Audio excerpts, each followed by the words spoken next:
Maghaharap muli ang Ginebra at Meralco this time sa quarterfinals ng PBA Governors Cup.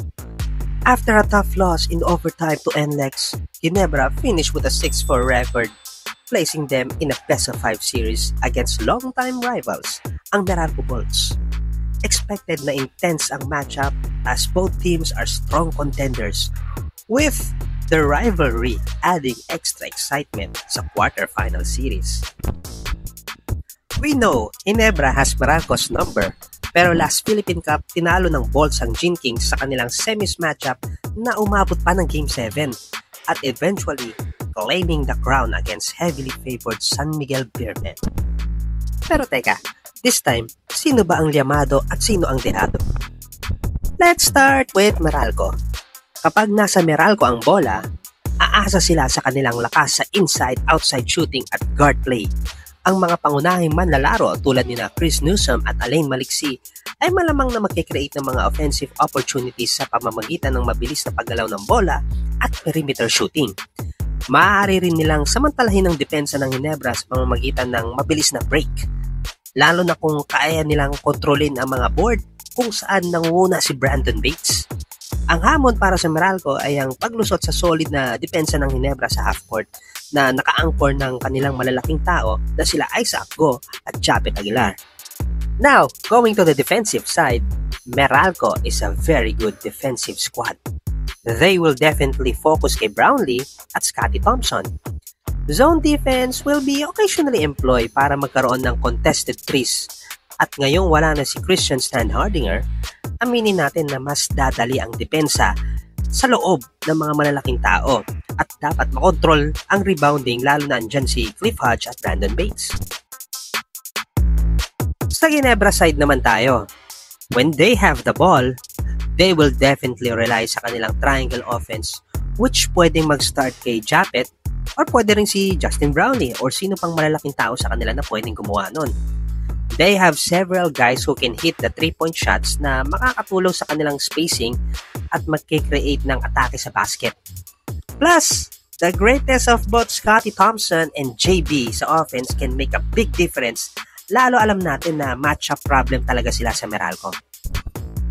Now, going sa defensive side, Ginebra is also a good defensive team and they have perimeter defenders that they can throw sa mga guards ng Meralco. Stephen Holt is an excellent two-way player and can guard multiple positions, kaya nga bantayan kahit import eh. Nandyan din si Scotty na isang rebounding guard and has nose for the ball. Isa din sa reason bakit matchup problem ang Ginebra sa Meralco ay dahil sa transition defense. Kilala ang Meralco sa kanilang fast break attacks and Ginebra can slow them down. They also know how to guard the pick and roll na nagagaling sa mga gwardya ng Meralco. Now, sa depensa naman nila sa ilalim, it will be tough for Japet alone to anchor the defense lalo pa at madaming malalaki, mabibilis at pisikal na big man ang Meralco. Isaac Go has to step up. Kung sa regular games ay hindi siya masyado nagagamit, this time, I can see Tim Cone use Isaac to give a lift para kay Japet. Ngayon, pag-usapan naman natin sino ang kailangan mag-step up para manalo ang kani-kanilang team. Sa aking insight, guards of both Meralco and Ginebra can cancel out each other. Sa import naman, may slight edge si JB dahil alam naman natin ang kanyang kalibre lalo kapag playoff time. The overwhelming difference na nakikita ko is the inside. Sa Meralco, if Brandon Bates impose himself well sa loob at sa rebounds, I can see a big advantage sa side ng Meralco. Remember nung last conference, he was the one guarding si Stan laban sa Ginebra? Main man at 8-time MVP na si Junmar sa finals. And because of his defense, naging malaking tulong siya para makuha nila ang una nilang franchise championship. Punta naman tayo sa side ng Ginebra. The player to watch out is Isaac Go. We know Tim Cone na hindi lang magaling na technician, kundi magaling din mag-motivate ng player. If they want to beat Meralco, malaki ang magiging papel ng big man nila at hindi lang dapat si Japet, kundi si Isaac Go. Wala pa actually timeline kung kailan makakabalik si Isaac Go dahil may injury siya sa ngayon. Pero hindi naman binabanggit kung hindi na siya makakabalik, which means there is still a chance na makakasama siya sa quarterfinals. Now, sa aking prediksyon kung sino ang mananalo sa serye, I know na may psychological advantage ang Ginebra sa Meralco.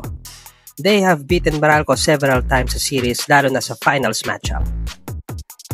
This will be a tough but exciting series. Pero, with a complete and balanced attack ng Meralco both inside and outside, napakahirap nito para sa Gin Kings. I can see Meralco pulling a 3-2 series win against the Gin Kings. Though, gaya ng sabi ko na may psychological advantage ang Gins over Meralco, nakikita ko na gigil sila talaga makabawi sa Ginebra. Plus, Allen Durham wants that revenge against Justin Brownlee. Pero who knows, bilog ang bola. So yun muna, abangan natin ang exciting series na ito. For sure, puro fireworks. Sayang lang, pero mas gusto ko magharap sila sa finals. Bye muna mga kahupis.